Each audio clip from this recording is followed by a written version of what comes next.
Welcome back, folks. I'm Jake Ellenbogen, and today I'm just going to let you guys know on some news. The Rams are actually going to be activating Keir Thomas from the practice squad. Back-to-back weeks was activated in Week 18. We're going to talk about what that means, what he brings to the table. Will you see number 96 tonight, and so forth. Before we dive into that, be sure to like, subscribe, and comment. Be sure to follow me on all social media at JKBogan, including Instagram, TikTok, Twitter, and Kick. And in addition to that, just want to let you guys know that today's sponsor is BetUS. And just in case you guys didn't know, they have a casino. So for all my followers who like slots or live casino dealers, take advantage of BetUS's amazing sign-up bonus, 200% sign-up bonus up to $5,000 or 250% for crypto sign-up bonus up to $5,000. So be sure to check that out over on BetUS.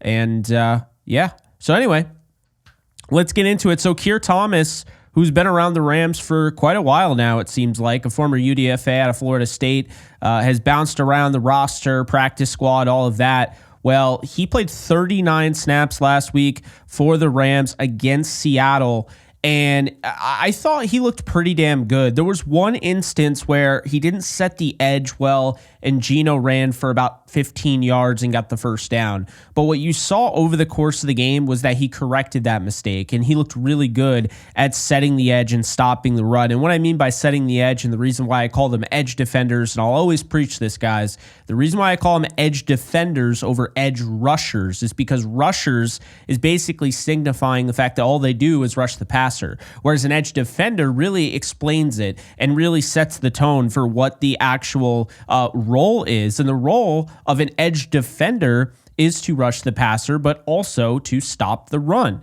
and, drop into coverage. Edge defender is essentially what it means. You play on the edge. Are you a defensive end in a 4-3? Are you a 3-4 outside linebacker? That's an edge. It means basically, while you could be an outside linebacker in a 3-4 or a defensive end in a 4-3, we say edge all the time because, the multiple defenses that teams play.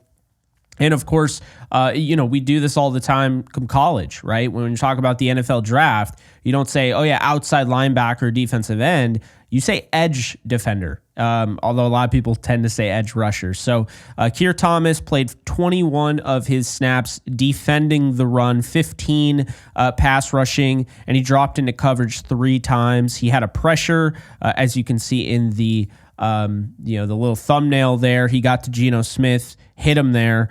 But he had a tackle, he had a missed tackle, and he had a really nice stop. This is somebody I thought played pretty well, all things considered, in this game. Tough to bring down Zach Charbonnet.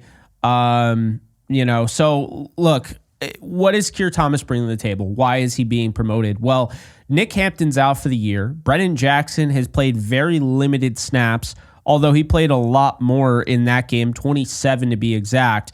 But at this stage in the game, Brennan Jackson is a much better pass rusher than he is a run defender. That is where, Keir Thomas comes in. He's built for the run. So he probably isn't going to see a ton of snaps. But I do think you will see him. And, there's a reason for it. I mean, he's a good run defender. And so, I'm excited for him. It's a huge opportunity to be on the practice squad all year, only get elevated, the last game of the year when all the backups are playing, and then show enough. And this is why it's so important to show up and show out, because when you show enough and, you step up in a big way, the coaching staff rewards you by you coming through and actually playing in a meaningful postseason game. Is he going to be a special teams guy? Who knows? But I think the point here is that it is a reminder that this team is always looking, always evaluating. And Week 18, they showed us, okay, what Keir Thomas did in Week 18 is going to translate to the postseason. Let's bring him onto the postseason roster, and that's what they're doing. Activating him today does mean that someone is going to have to sit, but I do think the veteran presence there of Keir Thomas makes sense. I know he's coming from the practice squad, but this is a guy who's been with the Rams since 2022, okay? He's a bigger body at 275 pounds. He's undersized, right? The height isn't quite there, and that's pretty much why he went undrafted. He also isn't incredibly explosive, but be that as it may, I think he's done a nice job. In limited, very, very limited opportunities, he just did a nice job against the run. So how much will you see 96? I don't think you'll see him a ton. but you will see him maybe 5 snaps tops. It is noteworthy, of course, that he's being promoted. He's the only one that's being promoted for the practice squad, elevated from the practice squad, will play today. So, shout out to Keir Thomas. Huge opportunity there. We'll see what ends up happening. But that's all I got for you guys. I hope you guys enjoyed. Very simple, quick to the point. I like the move, and obviously Nick Hampton going down, this adds depth, this provides depth. There are some other guys in the practice squad they could have gone with, but they opted to go with Keir Thomas, and I think it's the right move. So, in the meantime, it's going to be Jared Verse, of course, Byron Young and Michael Hoyt. If, God forbid, any of them go down, you'll see more Keir Thomas. You might even see number 44, Brennan Jackson. But that's going to do it.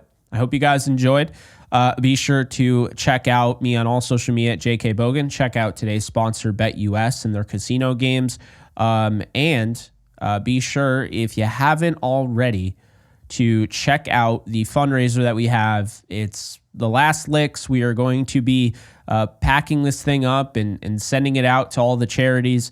So if you haven't gotten in on the fundraiser and you want to help, aid, the LA fire relief, please be sure to check out the link in the description, the GoFundMe below. We're almost at $11,000 raised on GoFundMe alone. That would put us over $17,000 raised across all platforms and the matches that we got from Fantasy Cares and Colton Sokol. So that's all I got for you guys. We appreciate you, and I'll see you guys soon. Later, folks. And just a quick reminder, my new YouTube channel, if you want to support me further, it is The Lounge. I'll be having all sorts of guests from athletes, entrepreneurs, musicians, artists, actors, you name it.